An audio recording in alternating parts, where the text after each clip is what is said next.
नमस्कार, मी विशाल पाटील. झिरो आवर आपल्या सगळ्यांचं स्वागत. आजच्या भागामध्ये आपण महायुती आणि महाविकास आघाडी संदर्भातल्या अत्यंत महत्त्वाच्या दोन बातम्यांचं विश्लेषण करणार आहोत. सोबतच आज दिवसभरातील इतर महत्त्वाच्या बातम्यांचा आढावाही आपण पुढच्या तासाभरामध्ये घेणार आहोत. सुरुवात महायुतीसाठीच्या एका मोठ्या बातमीनं. राज्यामध्ये विधानसभा निवडणुका कोणत्याही क्षणी जाहीर होतील. आचारसंहिता लागेल. प्रचाराचा धुराळा तर आधीच उडालाय, पण निवडणुका जाहीर झाल्यानंतर खऱ्या अर्थानं प्रचार सुरू होईल. मात्र त्याआधीच महायुतीसाठी चिंता वाढवणारी बातमी आहे. तीही भाजपचा गड मानला जाणाऱ्या विदर्भातून. एबीपी माझाला भाजपच्या सूत्रांकडूनच मिळालेल्या माहितीनुसार भारतीय जनता पक्षानं विदर्भामध्ये विधानसभेचं सर्वेक्षण केलंय आणि त्यानंतर महायुतीच्या वाट्याला फक्त 25 जागा मिळत असल्याचं पुढे आलंय. विदर्भामध्ये विधानसभेच्या एकूण 62 जागा आहेत. त्यातील 39 जागांवर सध्या महायुतीचे आमदार आहेत. मात्र आगामी विधानसभेमध्ये केवळ 25 जागा निवडून येण्याची शक्यता आहे आणि त्यात भाजपला 18, शिवसेनेला 5 तर अजित पवारांच्या राष्ट्रवादीला 2 जागा मिळत असल्याचं सर्व्हेमध्ये दिसतंय. बरं, खरी चिंता वाढणारा आकडा पुढे आहे. तो आहे नागपूर जिल्ह्यातून, जिथे राष्ट्रीय स्वयंसेवक संघाचं मुख्यालय आहे, जिथून केंद्रीय मंत्री नितीन गडकरी विक्रमी मतांनी संसदेत पोहोचले. नागपुरातूनच उपमुख्यमंत्री देवेंद्र फडणवीसही आमदार आहेत आणि त्याच नागपूर जिल्ह्यामध्ये भाजपला 12 पैकी फक्त 4 जागांवर यश मिळताना दिसतंय. अर्थात हा एक सर्वे आहे, जो मतदानापर्यंत असाच राहील की नाही याची शाश्वती नाही.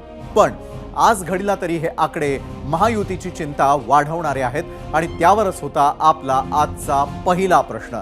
आणि तोच पाहण्यासाठी आपण आता जाणार आहोत आपल्या पोल सेंटरला. झिरो आवरमध्ये तुमच्यासाठी विचारलेला आमचा आजचा पहिला प्रश्न. भाजपनं केलेल्या सर्व्हेमध्ये महायुतीला विदर्भात 62 पैकी 25 जागा मिळण्याची शक्यता. हा सर्व्हे खरा ठरेल असं तुम्हाला वाटतं का? होय आणि नाही हे दोन पर्याय तुमच्या समोर.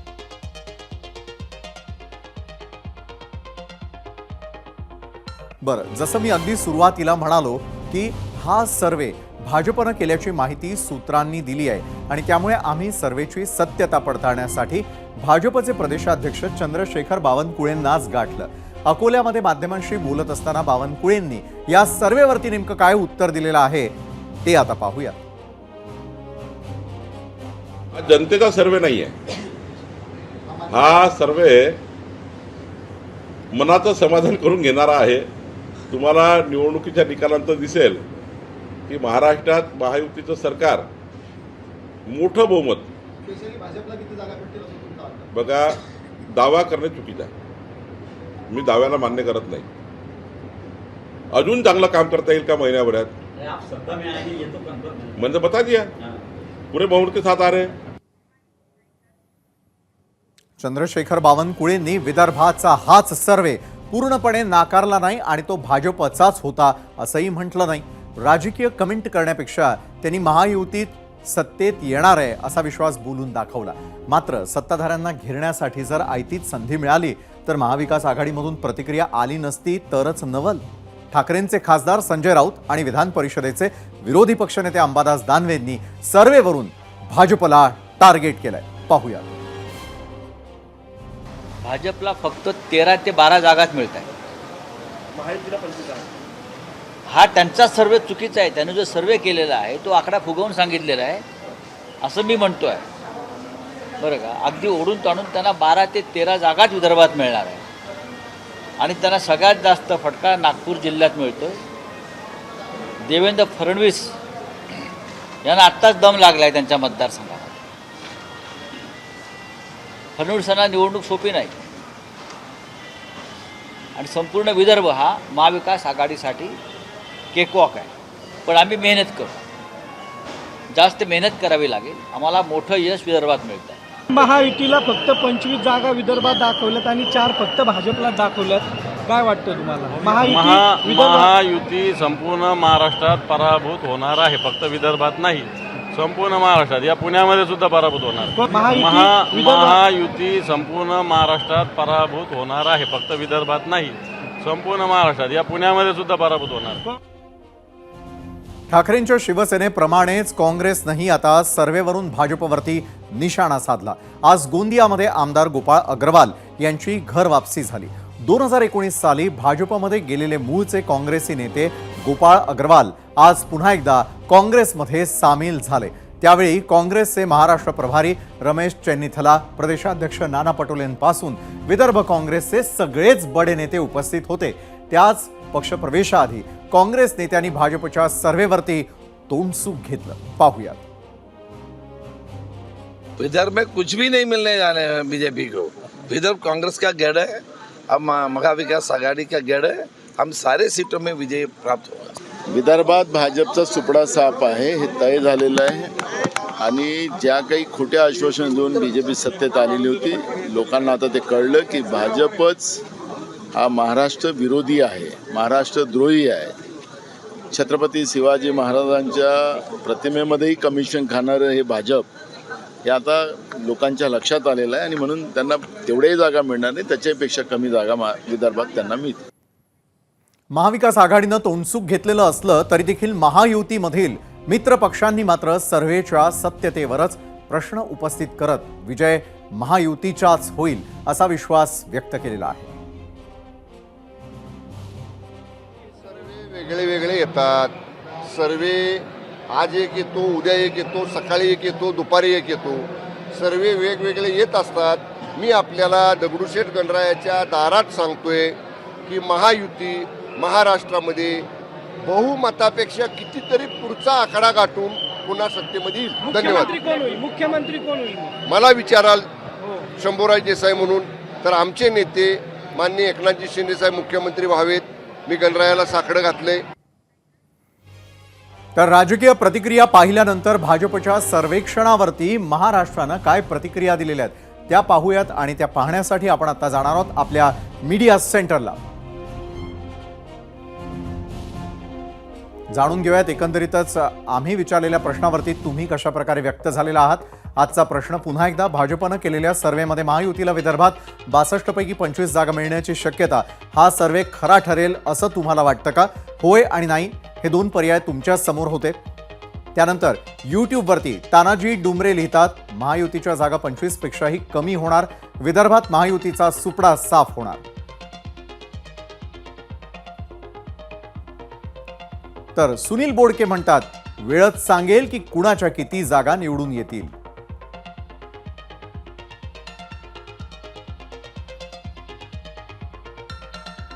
त्यानंतर विठ्ठल येवले म्हणतात, मराठवाडा विदर्भावरती पश्चिम महाराष्ट्रामधील नेत्यांनी सतत अन्याय केला म्हणून देवेंद्र फडणवीस यांची गरज महाराष्ट्राला आहे।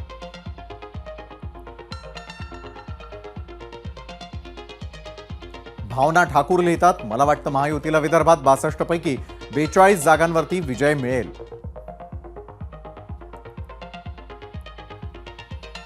वसंत खरे म्हणतात, हा सर्वे खोटा आहे, महायुती कमीत कमी 45 ते 50 जागा हमखास जिंकणार म्हणजे जिंकणारच। तर एक्स वरती तानाजी थोरात म्हणतात, महायुतीला विदर्भात 25 पेक्षाही कमी जागा मिळतील कारण शेतकरी त्रस्त आहेत।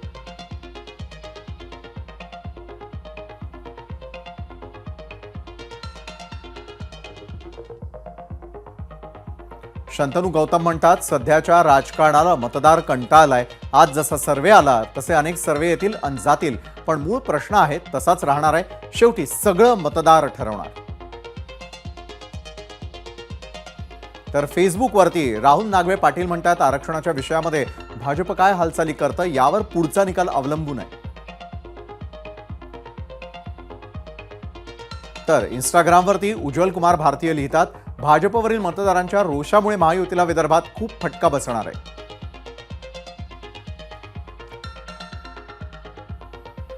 विदर्भामध्ये काँग्रेसच्या सर्वाधिक जागा येणार असा दावा महाराष्ट्र काँग्रेस प्रभारी रमेश चेन्नीथला यांनी केलेला आहे। तर काहीही झालं तरी देखील महायुतीमध्ये सत्तेत येणार असा दावा भाजप प्रदेशाध्यक्ष चंद्रशेखर बावनकुळेंनी केलाय। त्यातच विदर्भाचा सर्वे आल्यानं महायुतीची चिंता वाढली असेल एवढं मात्र नक्की। आणि अशा वेळी काँग्रेसला राज्यामध्ये मोठी आघाडी घेण्याची संधी मिळू शकते। काय असेल काँग्रेसचं प्लॅनिंग, काय असेल महाविकास आघाडीचं प्लॅनिंग, त्याचीच चर्चा करण्यासाठी आता आपण जातो आपल्या गेस्ट सेंटरला, जिथे आपल्या सोबत आहेत काँग्रेसचे नेते सचिन सावंत। सचिनजी, खूप खूप स्वागत आपलं झिरो अवरमध्ये. खरं तर जो सर्वे करण्यात आलेला आहे भाजपकडून त्यामध्ये स्पष्टपणे दिसतंय की काँग्रेसला त्या ठिकाणी संधी आहे. जर संधी असेल तर त्या संधीचं सोनं करण्यासाठी काय करणार आहात?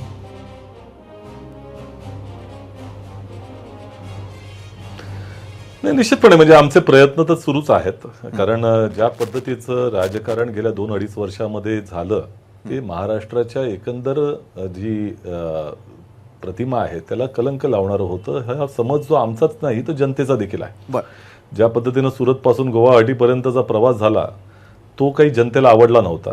आणि त्याचबरोबर गेल्या 2.5 वर्षामध्ये जे राजकारण चाललेलं आहे, या तिगाडा काम बिगाडा सरकारमधनं कामं लोकांची होत नाहीत, लोक त्रस्त आहेत आणि एकंदरच द्वेष तिरस्कार पसरवण्या पलीकडे यांच्याकडे काही नाही. आज निधीसाठी भांडणं चाललेली आहेत हे आपण पाहतोय. शेतकऱ्यांना न्याय त्या ठिकाणी मिळत नाही आणि दिवसेंदिवस यांचा बुडत्याचा पाय जसा खोलात जावा तशीच परिस्थिती आहे. त्यामुळे ह्या सगळ्या गोष्टी जनतेपर्यंत घेऊन जाणं आणि जनतेला एक आम्ही सक्षम पर्याय आहोत एक ते दाखवणं हा आमचा जो काही अजेंडा आहे त्याच्यावर आम्ही काम चालू आहे आमचं. आणि बरं, तुमचा अजेंडा मला लक्षात आला. मात्र विदर्भ हा खरं तर काँग्रेसचा बालेकिल्ला मानला जात होता. मात्र गेल्या 2 निवडणुकांमध्ये आपण पाहिलं तर पिछेहाट होत असल्याचं पाहायला मिळतं. त्याची कारण मीमांसा आत्मचिंतन काँग्रेसनं केलंय का?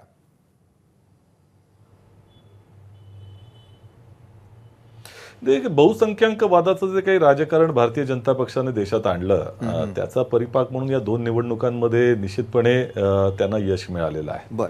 आता लोकांना मला असं वाटतं की लोकांचे डोळे उघडत चाललेले आहेत. कशा पद्धतीनं हे देशामध्ये जे हुकुमशाही प्रस्थापित करतायत आणि सामान्य माणसाच्या अधिकारांच्या वरती जसं आक्रमण करतायत ते लोकांना कळतंय आणि मूलभूत मुद्द्यांवरती यांच्याकडे कुठल्याही तऱ्हेची उत्तर नाहीत हे देखील कळतंय. आणि त्यामुळे आता त्यांची पिछेहाट सुरू झाली. लोकसभेमध्ये जे काही आम्हाला यश मिळालं, तुम्ही विदर्भामधल्या आता आपण विधानसभेचे हे चित्र आता भारतीय जनता पक्षाच्याच सर्वेमधनं आलेलं आहे असं ज्या पद्धतीने दिसतंय. परंतु लोकसभेचं चित्र तर आपल्या समोरच आहे आणि त्यामध्ये कशा पद्धतीनं भारतीय जनता पक्ष अबकी बार 45 पार म्हणत होता ते आता तेच चंद्रशेखर बावनकुळे असतील किंवा 18च्या पलीकडे जर गेली महाविकास आघाडी तर राजकारणाचा संन्यास देऊ ते आशिष शेलार असतील. आता यांची मला असं वाटतं की पुढचा टप्पा आहे. पुन्हा राजकारणातून बाहेर जाण्यासाठी कदाचित वल्गना करतील आणि नंतर हरल्यानंतर परत ते त्या ठिकाणी त्याची अंमलबजावणी करणार नाहीत. त्यामुळे आमच्या दृष्टिकोनातून जनता आमच्या बरोबर आहे. जन आक्रोश फार मोठ्या प्रमाणामध्ये आहे आणि भारतीय जनता पक्षाच्या विरोधामध्ये राज्यामधलं वातावरण आहे. बरं, जनता आणि त्यांच्यात असलेला आक्रोश यावरती मी येणारच आहे. मात्र तुम्हाला पुढचा प्रश्न मला विचारायचा आहे की येत्या काळातील निवडणुकांमध्ये घवघवीत यश मिळवण्यासाठी तुमचा आणि पर्यायानं महाविकास आघाडीचा मास्टर प्लॅन काय?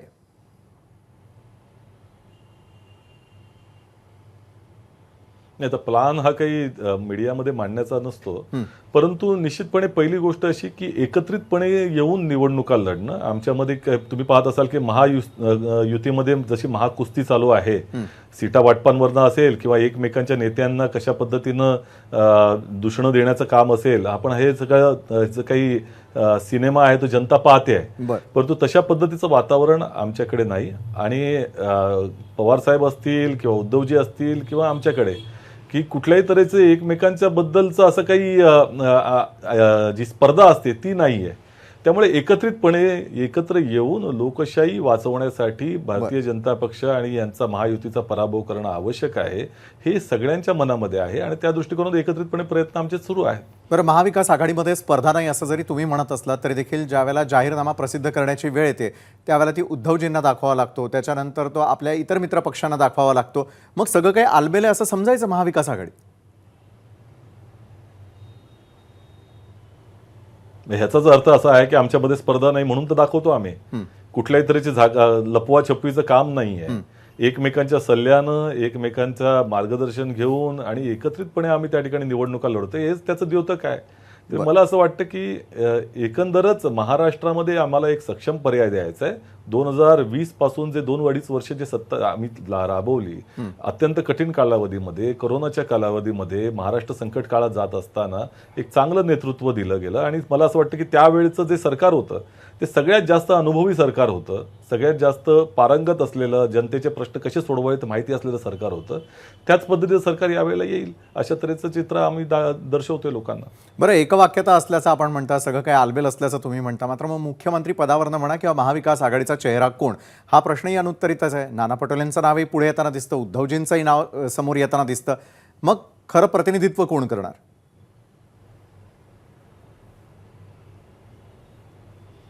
नाही, मला असं वाटतं की हा प्रश्न दुय्यम आहे. एक तर पहिली गोष्ट, आपल्या देशामध्ये संसदीय लोकशाही आहे आणि त्यामुळे देशामध्ये जसे जे खासदार निवडून येतात ते नेतृत्व आपलं कोण करेल हे ठरवतात, तसंच महाराष्ट्रामध्ये आमदार जेवढे निवडून येतील ते आपलं नेतृत्व कोण करेल हे ठरवतील आणि सगळेजण मिळून सहमतीने आम्ही निर्णय अशा तऱ्हेचा घेऊ.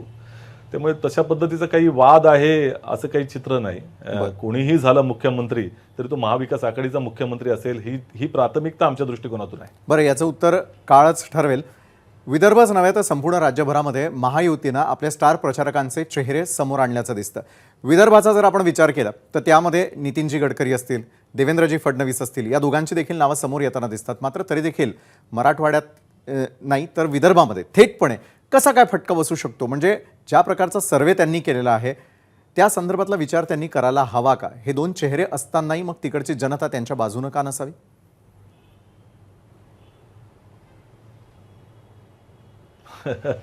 आता हे दोन चेहरे गेले अनेक वर्ष आहेत आणि तरी देखील लोकसभेच्या मध्ये कशा पद्धतीचं चित्र निर्माण झालं हे आपल्या डोळ्यासमोर आहे. विदर्भामध्ये सगळ्यात जास्त मोठा फटका हा भारतीय जनता पक्षाला बसला होता, जिथं यांचे मोठे नेते आहेत, प्रदेशाध्यक्ष देखील तिथनंच येत आहेत. आता ते संकेत असंकेतामध्ये गुंतलेले आहेत, परंतु तेच नेतृत्व आहे जे विधानसभेमध्ये जाणार आहे आणि मला असं वाटतं की हे नेतृत्व असणं ह्याचा जास्त फायदा महाविकास आघाडीला होतोय अशा तऱ्हेचं चित्र दिसतंय. कारण जितकं विदर्भामध्ये तर पिछेहाट होते जिथे त्यांचं स्वतःचं स्थान आहे, परंतु त्यांच्या समोर असण्यानं मराठवाड्यामध्ये आणि पश्चिम महाराष्ट्रामध्ये, उत्तर महाराष्ट्रामध्ये असेल किंवा मुंबईमध्ये सगळीकडेच आम्हाला त्याचा फायदा होईल अशाच तऱ्हेचं चित्र आहे. कारण त्यांच्याच प्रति मोठ्या प्रमाणाचा आक्रोश आहे जनतेचा. हे भारतीय जनता पक्ष ओळखत नाहीये एवढं मात्र निश्चित आहे. पण सचिनजी, लोकसभा निवडणुकांचा जर आपण काळ पाहिला तर फेक नरेटिव्ह सेट करण्यामध्ये विरोधक जे ते यशस्वी ठरले असं सातत्यानं सांगितलं जातं.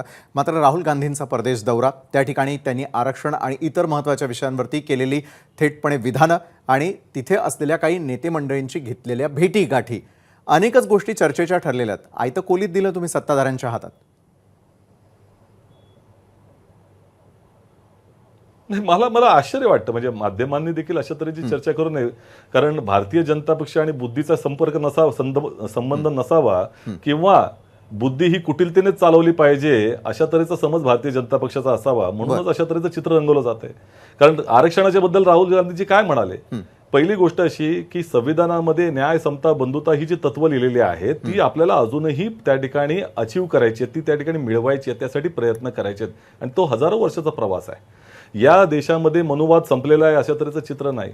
त्यामुळे राहुल गांधीजी म्हणाले की न्याय समतेचं वातावरण जोपर्यंत राहत नाही, म्हणजे त्या ठिकाणी आपण ती मिळवत नाही तोपर्यंत आरक्षण राहील आणि जेव्हा अशा तऱ्हेचं वातावरण होईल त्यावेळेला आरक्षणाची गरज भासणार नाही, समतेचं वातावरण होईल. अगदी बरोबर आहे. मात्र ज्या प्रकारचं वक्तव्य झालं त्यानंतर मात्र आज संपूर्ण राज्यभरामध्ये, देशभरामध्ये, नक्की मी येतो ना सचिनजी, पण त्या संदर्भातली आंदोलन करण्याची तर संधी मिळाली आणि त्यानंतर मग फेक नरेटिव्ह केलं जातं, अशा प्रकारचा समज पसरवला जात असेल किंवा तशा प्रकारच्या आंदोलनांमध्ये येणारी वक्तव्य आपल्याला पाहायला मिळतात, त्या नरेटिव्हला बाजूला करण्यासाठी तुम्ही काय करणार आहात?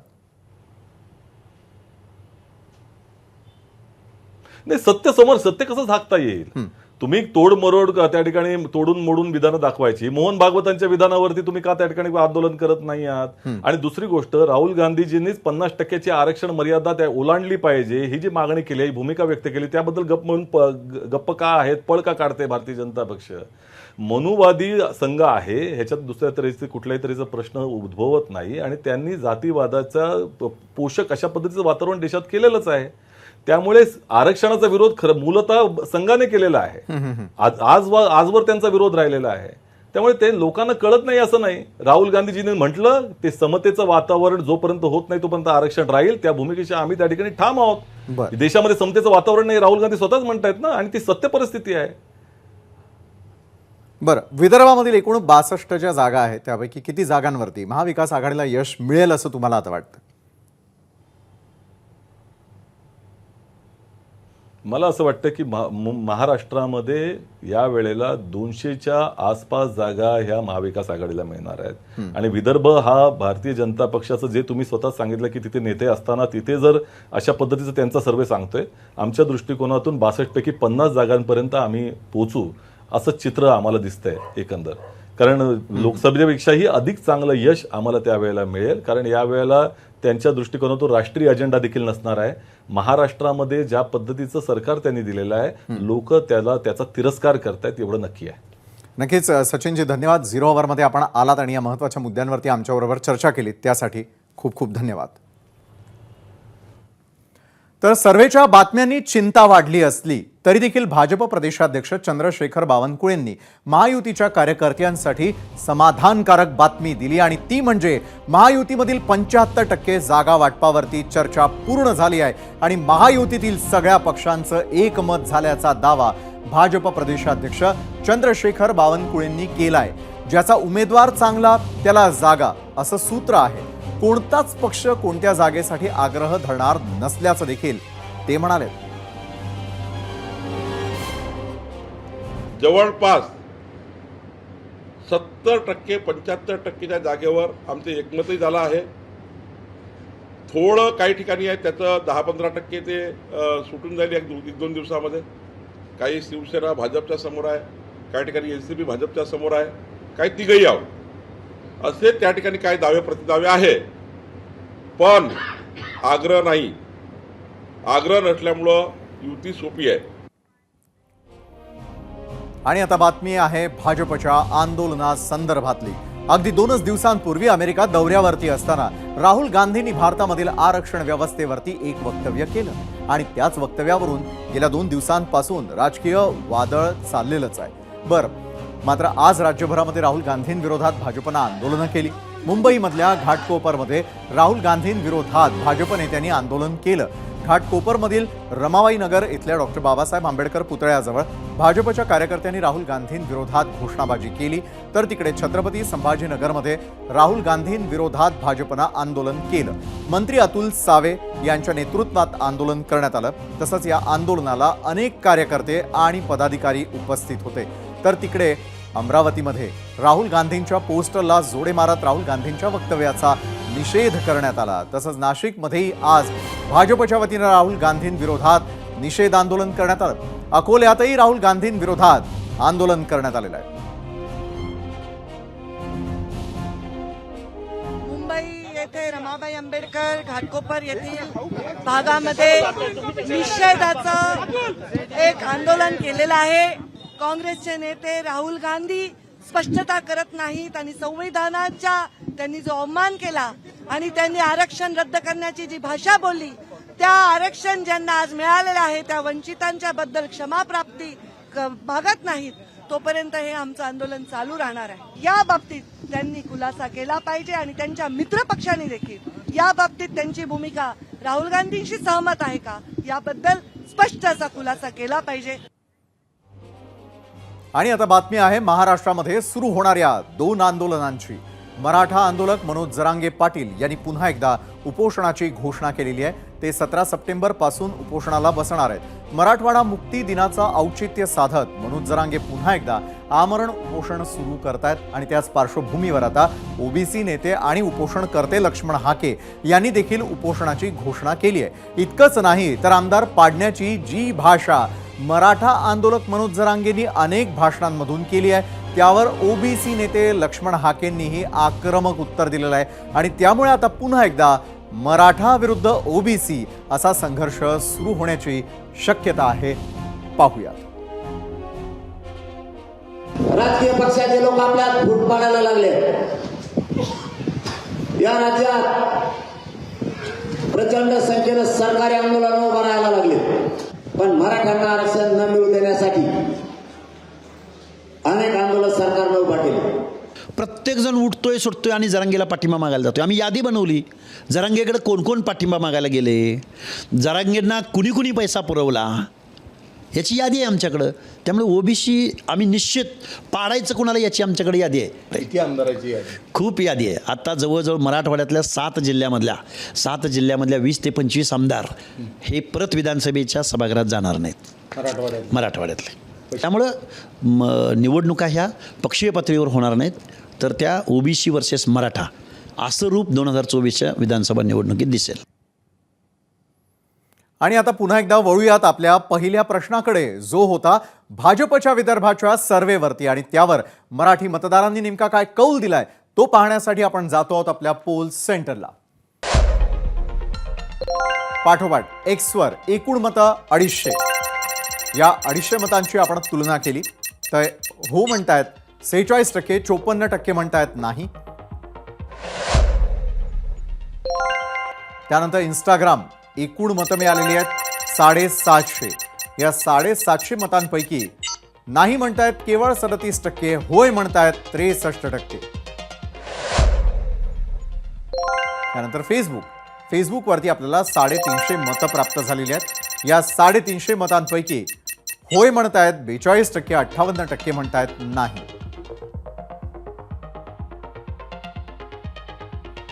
झिरो अवरमध्ये आपण विश्लेषण केलं ते भाजपच्या विदर्भावरील सर्व्हेचं. खरं तर तुम्हाला आठवत असेल की लोकसभा निवडणुकीवेळी देखील अशाच इंटरनल सर्व्हेची चर्चा जोरदार झालेली होती आणि त्यावेळी देखील याच इंटरनल सर्व्हेचा आधार भाजपनं महायुतीच्या जागा वाटपात मोठा हिस्सा तर मिळवला होताच, शिवाय इंटरनल सर्व्हेचंच कारण देत शिवसेनेला काही ठिकाणी उमेदवारही बदलण्यासाठी दबाव टाकला. त्याचा निकालात काय परिणाम झाला हे नव्यानं सांगण्याची गरज नाही. आज जो सर्व्हे फिरतो आहे तो मात्र महायुतीची काळजी वाढवणारा आहे. भाजपच्या विदर्भातील कामगिरीवरच महायुतीच्या सत्तेच्या आशा अवलंबून असणार आहेत आणि तिथेच भाजप आणि महायुतीची कामगिरी वाईट होणार आहे तर ती धोक्याची घंटा असेल. बरं, यावर महायुती कशी मात करणार? या आकड्यांचा महायुतीतील जागा वाटपावरती परिणाम होणार का? शिवसेना राष्ट्रवादीला याच आकड्यांमुळे जागा वाटपात तडजोड करावी लागली तर ते पक्ष तडजोड करतील का? या आणि अशा अनेक प्रश्नांची उत्तरं लवकरच मिळतील. एबीपी माझा, उघडा डोळे बघा नीट.